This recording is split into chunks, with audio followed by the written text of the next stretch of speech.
Oke, sekarang kita akan bertualang bersama sebuah alur cerita film seru berjudul Shang-Chi, The Legend of Ten Rings. Film ini menceritakan tentang seorang anak yang dilatih seni membunuh oleh ayahnya, namun ia berontak dan menyamar jadi tukang parkir, di mana pekerjaan itu lebih ia senangi.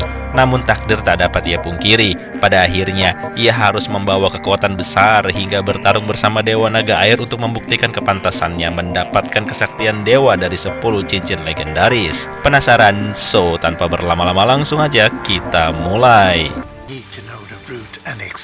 Film diawali dengan memperlihatkan legenda 10 cincin sakti berkekuatan dewa yang dimiliki oleh seorang jenderal perang bernama Wenwu. Rumor beredar bahwa beberapa cincin ia temukan di kawah gunung dan beberapa lainnya ia curi secara paksa. Pada intinya, sekarang Wenwu telah memiliki 10 cincin yang memberinya kekuatan dewa dan umur abadi. Sayangnya hal itu ia gunakan untuk memuaskan hasrat untuk kekuatan, baik secara kekuasaan maupun harta. Dalam perjalanan hidup abadinya, Wenwu telah membangun organisasi tersembunyi yang dinamakan Pasukan 10 Cincin yang bergerak bebas semaunya menghalalkan segala cara untuk mendapatkan harta dan kekuasaan. Ribuan tahun telah ia lalui hingga tibalah pada titik di mana Wenwu sudah bosan dengan kekuasaan pada dunia yang terlihat.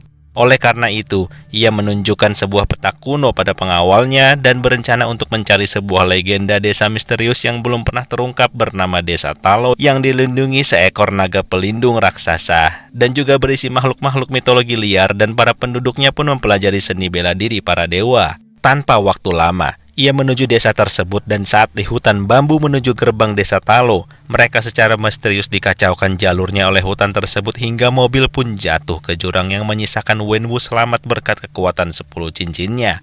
Karena merasa paling kuat, ia pun pede melanjutkan perjalanan hingga akhirnya sampai ke sebuah area kecil yang dijaga oleh wanita misterius bernama Yingli. Tanpa basa-basi, Wenwu langsung bertanya di mana pintu masuk menuju Desa Talo. Tapi saat itu juga ia ditolak karena Wenwu dinilai tak pantas masuk ke sana. So, dengan demikian tak ada pilihan lain selain bertarung.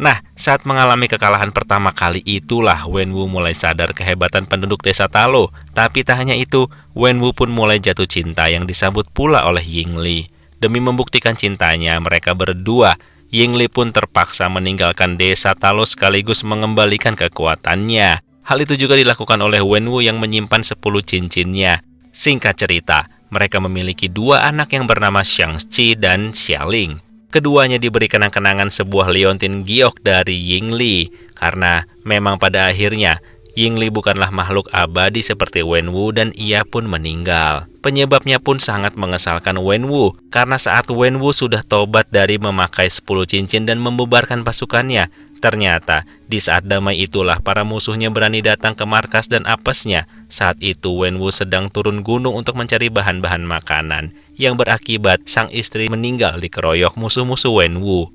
Nah, setelah itulah Wenwu yang sangat mencintai Yingli mulai kehilangan arah dan kembali menggunakan 10 cincin sakti untuk membalas dendam, membangun kembali organisasi 10 cincinnya, dan berambisi menemukan letak Desa Talo. Tapi tak hanya itu, dari situ Wenwu juga mulai melatih Shang-Chi seni bela diri dengan disiplin dan keras. Hari demi hari berganti, tahun demi tahun berlalu hingga akhirnya Shang-Chi dapat menguasai bela diri dengan baik di usianya yang masih 14 tahun.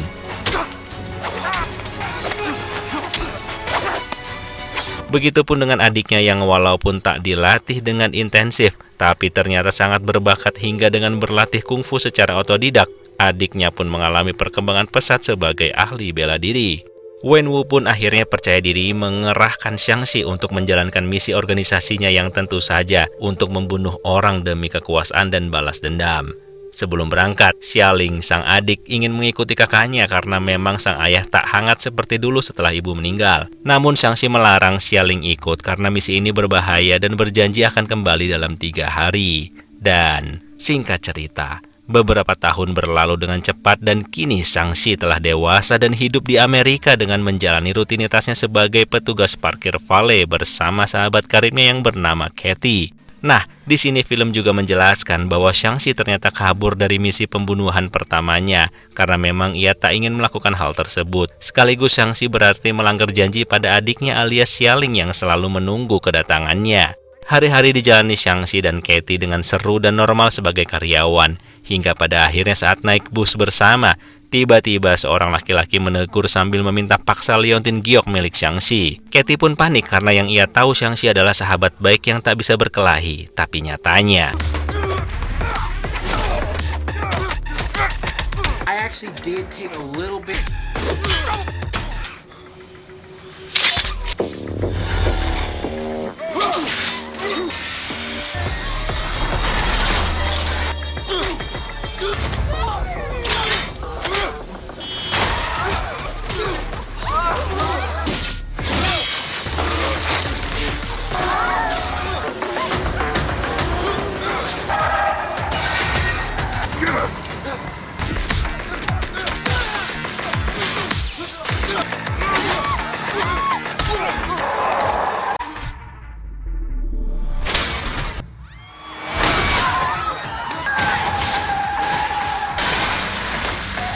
Nah, sayangnya, ketika keadaan genting usai, ternyata kalung giok Shang-Chi berhasil direbut oleh musuh berbadan besar yang langsung pergi meninggalkannya.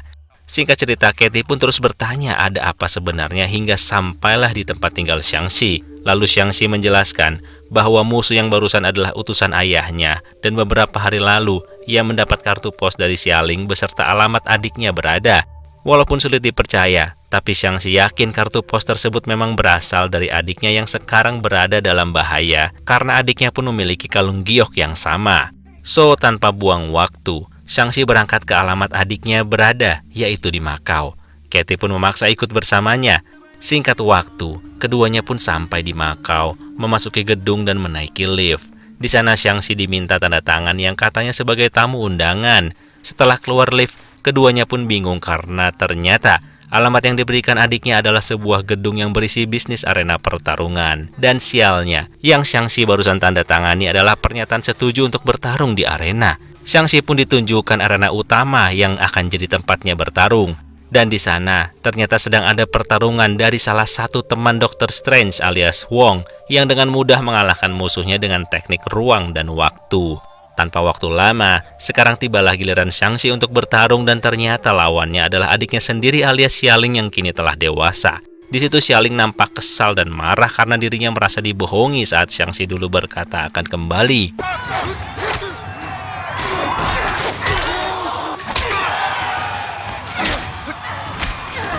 Pertarungan terlihat berat sebelah karena Shang-Chi menahan diri yang akhirnya membuatnya kalah telak.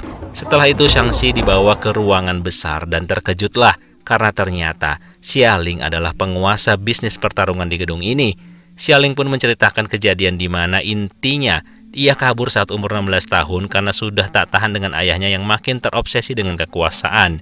Xialing yang cekatan dan cerdas kala itu menemukan terowongan rahasia hingga bisa kabur dari markas ayahnya. Dan singkat cerita, dengan berbekal kungfu otodidaknya yang semakin terasah, dalam hitungan tahun, ia bisa memiliki bisnis di Macau di dalam gedung ini. Ia pun memiliki anak buah di mana-mana hingga dapat mengetahui di mana Shang-Chi berada. Saat asik mengobrol, yang ditakutkan pun terjadi. Pasukan 10 cincin datang menyerang untuk merebut liontin giok yang ada pada Xialing.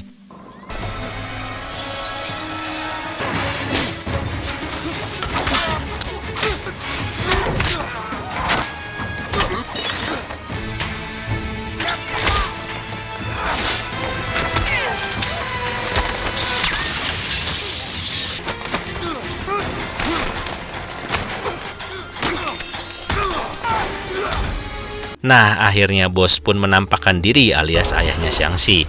Saat itu, Shang-Chi dan Xialing tiba-tiba terdiam melihat ayahnya yang langsung mendekat dan menyatakan rindu dengan ramah sekaligus mengajak mereka kembali untuk pulang.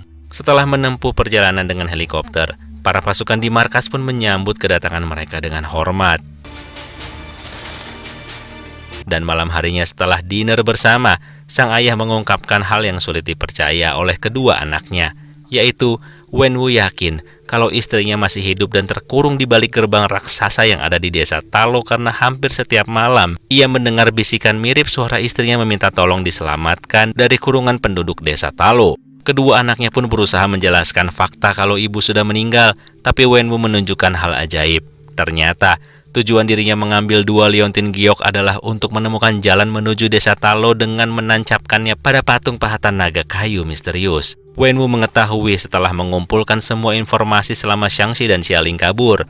Dari situ terlihat jelas jalur mana yang harus ditempuh untuk memasuki desa Talo yang hanya terbuka setahun sekali di waktu tertentu. Untuk waktunya, rupanya Wenwu telah mengetahui bahwa jalur suci akan dibuka 3 hari lagi. Sedangkan rutenya baru saja ia lihat dengan jelas melalui peta sihir air barusan. Wenwu pun menjelaskan pada kedua anaknya, jika desa menolak membebaskan ibu mereka atau istrinya, maka akan langsung dibakar semuanya.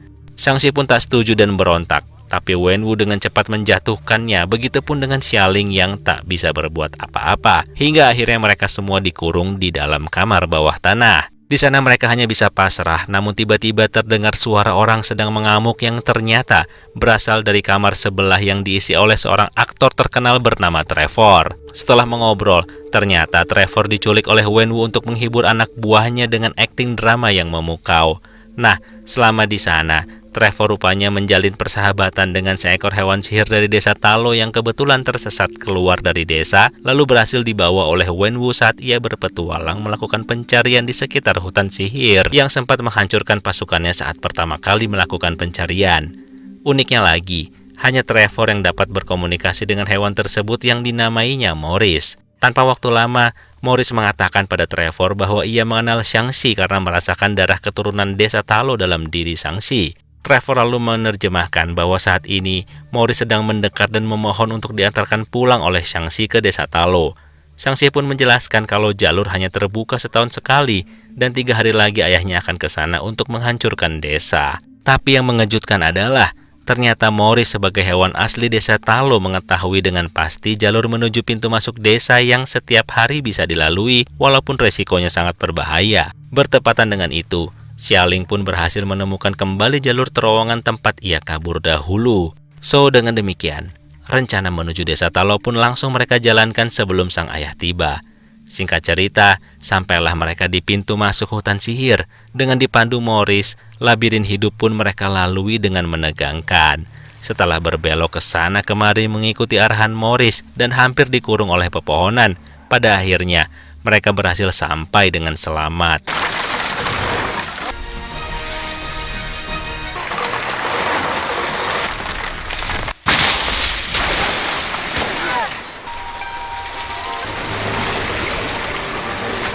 Semua takjub melihat keindahan hewan-hewan sihir yang banyak jenisnya.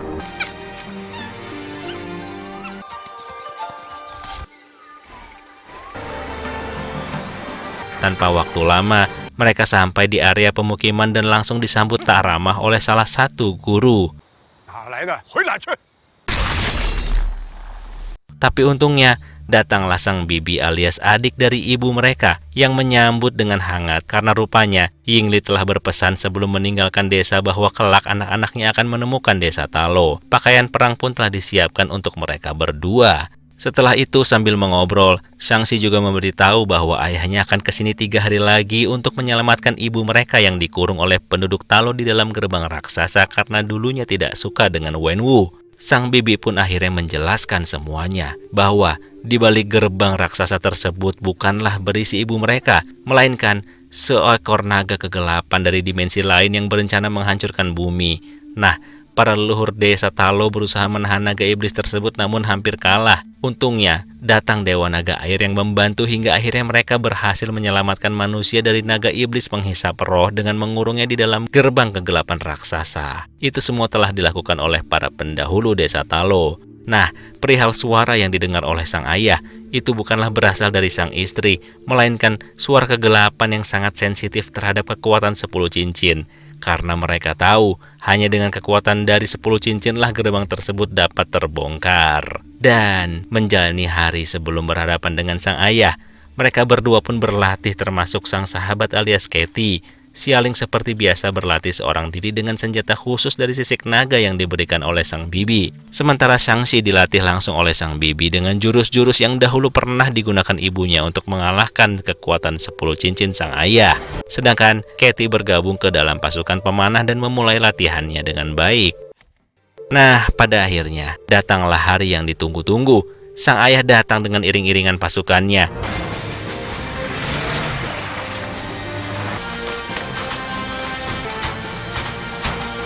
Tanpa basa-basi, Wenwu segera mengutarakan keinginannya untuk membebaskan sang istri dari gerbang kegelapan. Tentunya Shang-Chi dan sang bibi telah menjelaskan bahwa Wenwu tertipu oleh bisikan kegelapan. Tapi di situ Wenwu semakin tak percaya dan langsung memulai pertempuran.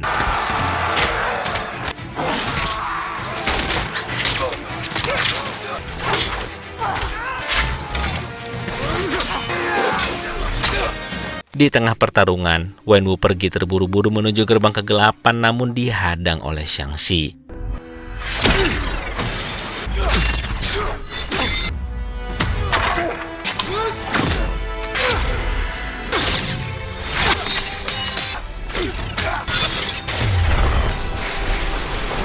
Wenwu tanpa buang waktu langsung mengerahkan kekuatan 10 cincin saktinya untuk menjebol gerbang raksasa dengan harapan dapat menyelamatkan istrinya.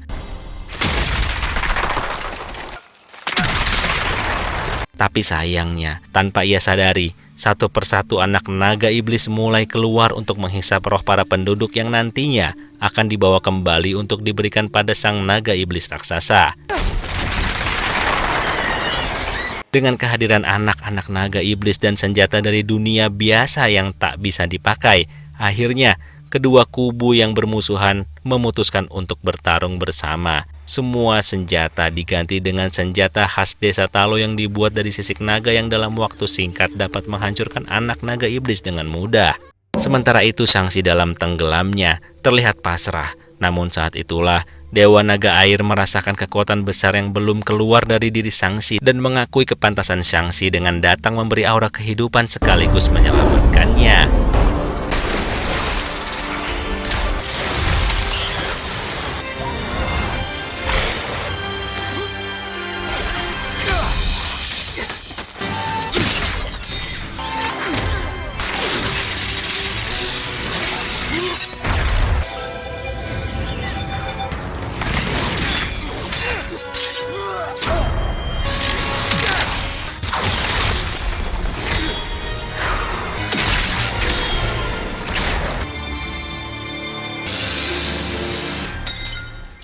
Your family needs you.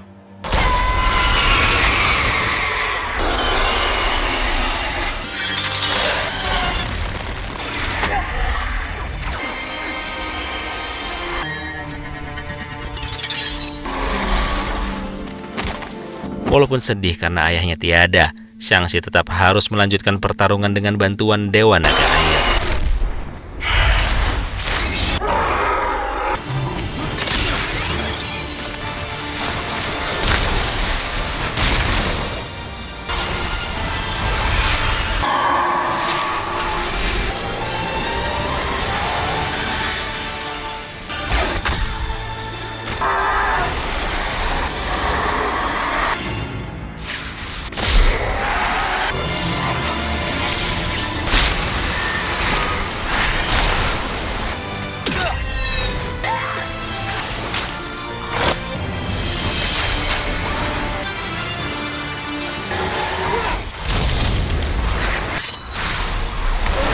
Dan ya, pada akhirnya pertarungan dimenangkan dan semua penduduk memberi penghormatan pada petarung yang gugur dalam peperangan.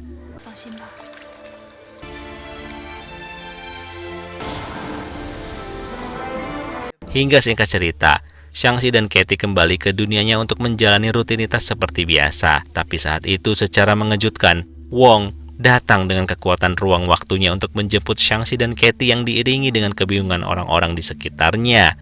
Di markas Wong tersebut, akhirnya Shang-Chi dan Katie bertemu dengan Kapten Marvel dan Hulk alias Dr. Bruce Banner yang membahas tentang keanehan 10 cincin sakti yang sekarang berada pada Shang-Chi. Keanehannya adalah cincin-cincin tersebut terlihat menyebarkan sinyal entah kemana seolah memanggil sesuatu dari dimensi lain.